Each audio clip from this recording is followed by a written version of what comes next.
Hey, Rob here. Welcome back. Everyone loves Pitt. You love Pitt. I love Pitt. We all love Dale Keown. We all love Dale Keown drawing big, giant, muscly monsters with pointy teeth and claws and muscles and just action and punching and fighting and shredding, right? That's what we're here for. That's what Pitt's all about. I think I've mentioned it before, but I also would like to, I'm just going to point out again, I think the logo is really good. It's just the word Pitt in like splattered blood. And what a hell of a pretty interesting cover. It's pretty eye-catching. Two big toothy monsters staring at each other. Got to have some kind of showdown. The cover, I did notice, because I was talking about in issue 1, Dale Keown inked himself. Issues 2 and 3, if I remember correctly, at least one of them, but I'm pretty sure both of them, he had other people doing the inks on it, which I didn't think looked quite as good. This cover is inked by Scott Williams, it says, and there's some really nice, tight, fine cross-hatching going on that I really like. And but I was saying back when I was doing Pitt's issues 2 and 3 that where other people were inking him, like, in fact, the title of the video is Dale Keown should ink himself. Well, story and art on issue 4 is Dale Keown. He's back at it. So let's take a look at it, see if it's better or the same, or if anyone kind of notices a difference. We've got this little boy that's got some kind of significance for whatever reason. I honestly can't remember what it is. But you got the big monster, Zoivod, I believe is his name. Just a kind of a nondescript, like angry, pointy face, claws, teeth, muscular body, can kind of goo around almost like he's like a fluid creature. I don't know if it was ever explained. I don't know if it matters. But that picture of the kid, pretty good. Interesting kind of perspective on it. He's there, he's yelling, he's screaming. He's like, come on, let's do our thing, Pitt. Let's go. All the cops are there to try and rescue the kid. The kid's grandfather's freaking out. They don't know what to do. But he's basically saying there's only one who can save this child.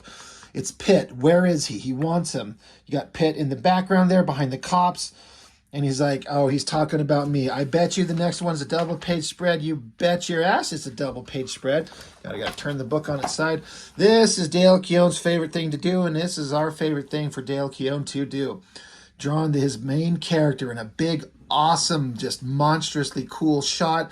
Muscles, chains, ripped up clothes, this cross-hatching to give dramatic underlighting under his big muscular pectoral titties.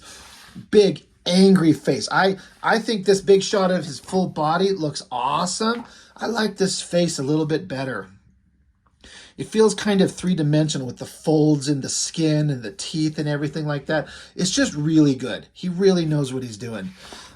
Love that as a double-page spread. Like, I just like to leave it right there. It's like you don't want to look at it sideways, but hell, you could screenshot that and turn it sideways and look at it in all its glory if you wanted to. Anyway, looks great. Pitt's here. He's going to save the kid. He throws the kid at Pitt, so he jumps up, grabs him, somehow is able to gently grab him. Bad guy rips a telephone pole out of the ground and throws it at Pitt, slams him into the ground. He crashes down into a house. Once again, we're getting all these great shots of the heroic, big, muscular guy jumping around. We're going to see some cool shots everywhere. Now that the monster doesn't have the kid, the cops open fire. Thank you. I like it when they have cops do logical shit. Shooting at him. Bullets are bouncing off him, though. It doesn't really hurt him. Pitt's got the kid. And I got to be honest, I can't remember from a story perspective why Pitt is speaking and there's this other voice in his head. It's another personality, another character, something that's like his essence is bonded to Pitt, and the kid is almost dead for whatever happened to him. So this energy force transfers out from his eyes into the kid to save his life, transferring that essence into the kid. Now he's saying this transference, it will take some time. It's going to be a minute, so you need to buy us some time. And Pitt's like, oh, fuck yeah. And Dale Keown is like, oh, fuck yeah. I'm going to draw a big, giant face and big, giant claws, and it's going to be awesome. And it is. Pitt is pissed. He's going to go take down the monster. Let's get into the fight. This is interesting. It looks like it's supposed to be like a laser, but they're describing it as like a wind tunnel. He's able to generate a wind tunnel that blasts them all off their feet. And then we got the random hot girl from the previous issues. I can't remember her name. I can't remember where she's from or what her significance is. But she's here on the scene to, she's a good guy. She got these giant laser guns, opens fire on him.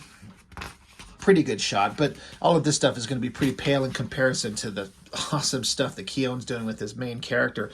Blast him in his guts. He reaches out there, grabs the girl, got her up close, probably going to kill her, and then PITT comes out of the ground. He doesn't go like for the full frontal assault. He digs a hole under the ground, comes up out from under the ground. That is awesome. Rubble and dirt and debris everywhere, flexing muscles, more cross-hatching, more dramatic warm underlighting going on. Super awesome. And more big double-page spreads of the monsters fighting. This is what Dale Keown is just excelling at better than anybody. I swear, there's no one who does big monster fights better than him in so many ways, especially on this character. Slamming his head down into the ground. And this just page upon page of just claws slashing at each other. They're yapping at each other, talking about the story and how PITT is free from his influence, and the monster's like, I'm not here to take you back, I'm here to wipe you off the face of the universe. But he needs that presence, that other spirit that was inside PITT's body. And then he's like, wait, it's not in you anymore. You got rid of it? He's fucking pissed off, so he sends him flying. He's like, where did that other presence go? It was inside your mind, it's not here. Where did you put it? So he's like, oh, it's in the kid. Here's the kid standing there looking dramatic. You made the transference into the boy's body. Now, this is a pretty interesting shot. It's kind of a cartoony looking kid, but with kind of like realistic lighting on it. But the kid's got powers, and so he just lights him up, unloads on him. His guts explode from inside. So for all of PITT's great strength and rage, he can't beat this thing, apparently, but using whatever powers this kid has with that presence inside him now, he's able to explode his guts out, and we got a page of just guts exploding everywhere, and he's down and presumably dead. We'll just assume that. Then the grandfather comes up to the kid, and he's like, oh, shit, are you all right? And the grandfather's pretty pissed. What'd you do to my grandson? And the girl is like, hey, I don't know who you are, but you're going to come in for questioning. We're going to figure out who and what you are. And PITT's like, yeah, I don't think so. Just shoot me if you want. And the end. Now, I blew through this thing in like 7.5 minutes of discussion because, as you can see, there's not a lot of story, but I'm not saying that as a negative. It's all been kind of built up to this moment, and we're here for the artwork and the very, very simple story of major disgusting monster villain. Our big, awesome, badass hero takes him out. There's fighting, there's punching. The kid's okay, but the mystery's proceeding into this future of the story with this other presence that's inside him. What's going to happen in this world now? We're here for Dale Keown's artwork. Letters pages and people sending in images of their own renditions of the character. That's always kind of fun. Some guys are way more influenced by the image style than others. Meet Girth and find out why he wants to crush the Newman. I think that's a fat joke.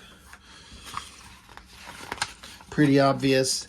Gen 13 when Jim Lee drew it and it sucked. Pact versus Youngblood, who cares? Cyberforce was coming back in the regular series. I'm already several issues deep into that. Alan Moore writing a Violator miniseries. It was entertaining for Alan Moore's writing only. And oh god, Stephen Platt hits Prophet. Man, that was a big one. That's a big deal. We'll get into those eventually. But PITT, issue 4. You know, it's the final issue of the first main story. Sort of. I mean, it just kept going. The issues went up into the 20s or 30s, I think. But I think this kind of wrapped up the main initial story arc. And like I said, we were here for all this really, really good artwork. And Dale Keown I never feel like he was really slacking or got tired or burned out like you see some of your other favorite artists do. I see that happen to Silvestri all the time.